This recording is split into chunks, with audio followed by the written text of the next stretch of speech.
This is a lecture from OpenTuition. To benefit from the lecture, you should download the free lecture notes from opentuition.com. This chapter looks at performance measurement in not-for-profit organisations such as schools, hospitals and local authorities, town councils for example. And the measurement of performance in such organisations has some unique challenges. First of all, multiple objectives. What we're really doing is comparing not-for-profit organisations to profit-seeking organisations. Ultimately, a profit-seeking organisation, the prime objective is really to make profits. Okay, there might be lots of subsidiary objectives about customer satisfaction and cost per unit and so on, but everyone knows at the end of the day the purpose of that organisation is really focused on, one way or the other, getting good profits. But when you look, say, at a local authority administering a town, it has got many objectives, all of which it'd be very difficult to say this one's a higher or more important objective than another. So, for example, depending on the country you live in, the local authority might have some responsibility and therefore presumably objectives over maintaining roads, of repairing roads, of collecting rubbish, of perhaps maintaining schools in their area, of perhaps putting in certain services for elderly people and the like. So we have here maintaining roads, looking after elderly people, perhaps education comes under the remit, clearing rubbish from the streets and from people's houses and so on there. It's difficult to say any one of those is definitely more important than the others, and indeed different stakeholders will be competing to get more of the local authorities' money spent on their particular area which they are interested in. So multiple objectives and indeed often competing stakeholders at the consumer level. Secondly, it is difficult in measuring output. Again, in a profit-seeking organisation, you can measure the number of units produced. You can measure the sales as quite convenient measures of, in a way, how busy you are or what you're getting for your money. But if you are, let's say, administering a hospital, what is the output of a hospital? Okay, it is presumably people coming through, but how are you going to be really measuring how much you maybe have improved their health and so on? Or in education, how are you going to measure how successful a school has been? You could look at exam results, but then a school which is perhaps in a deprived area, their exam results are going to be lower anyway, because maybe the children don't get parental support that they will in more middle class areas.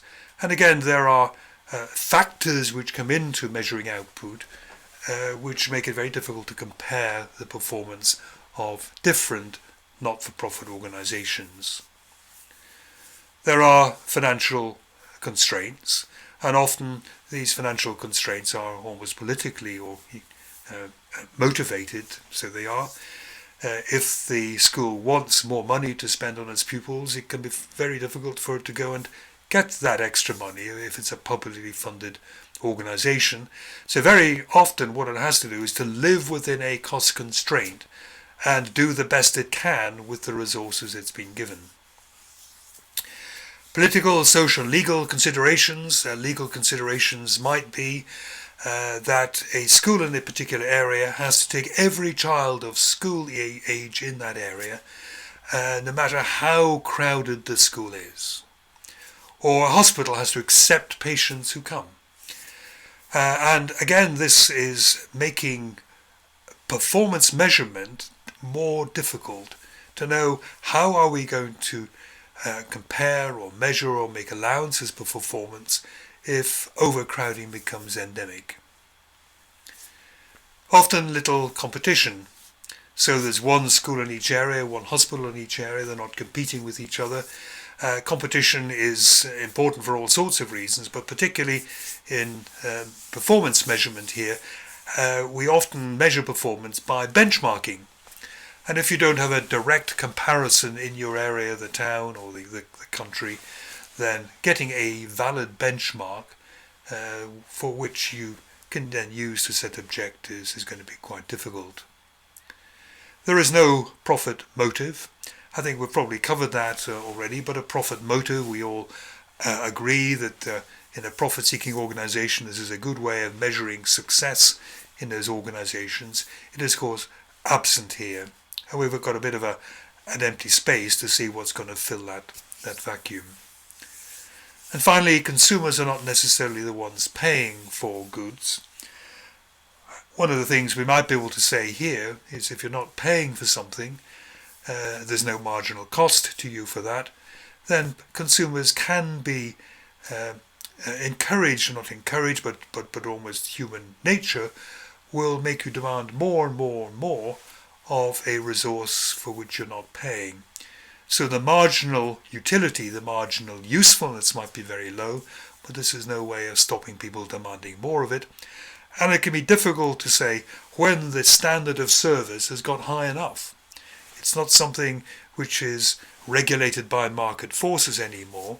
It's regulated by, here's the money, you have to spend that, you have to spend it consumers, but consumers are not actually having to undergo any sort of payment penalty for using more and more, or indeed wasting that resource.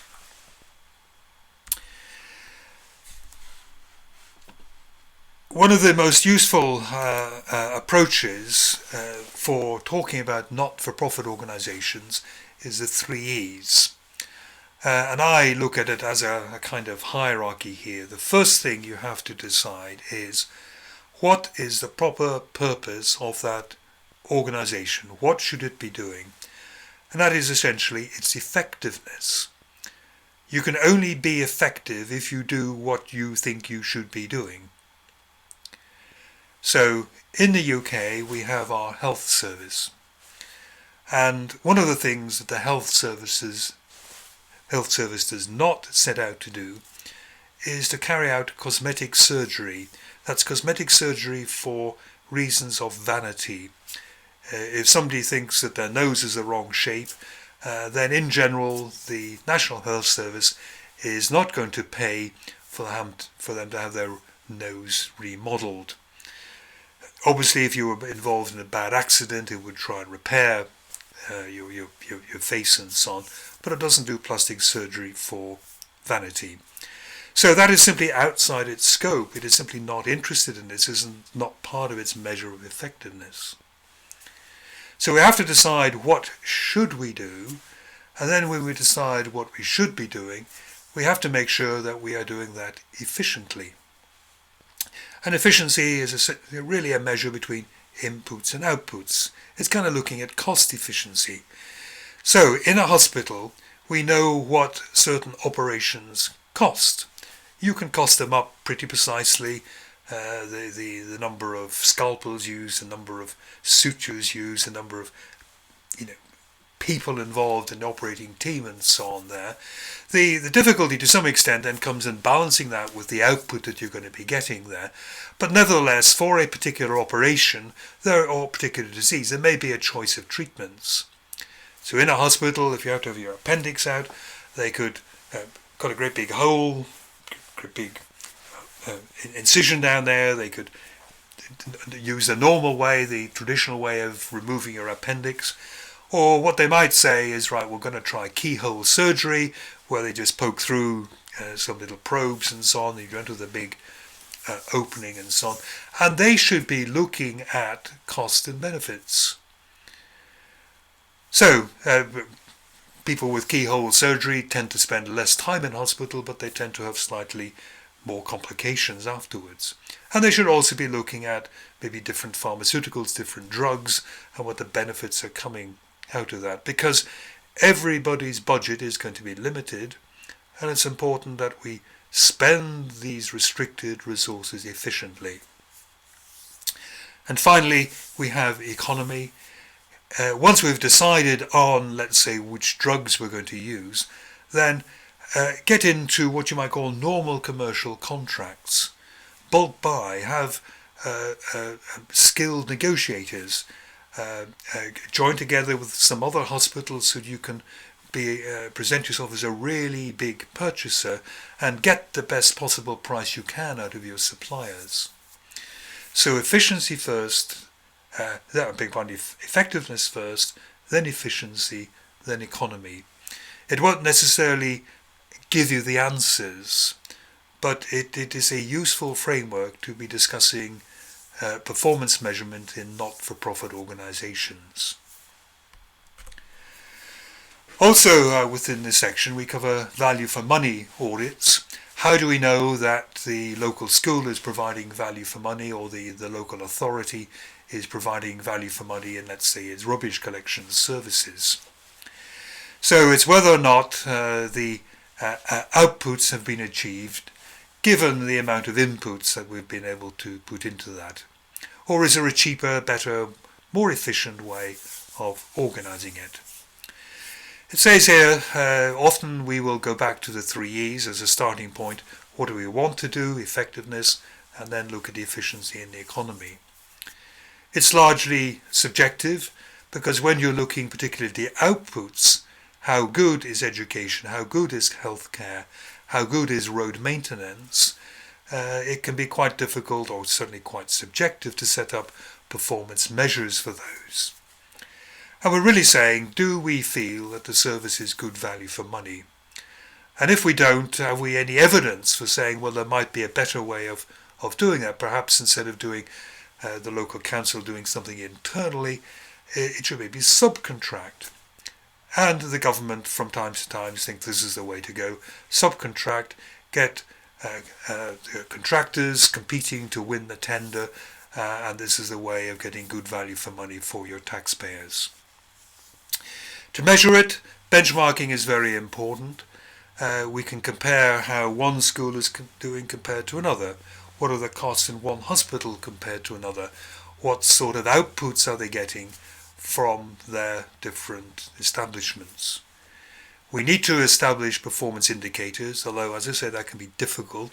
What is a valid performance indicator for education, or a valid performance indicator for road repairs?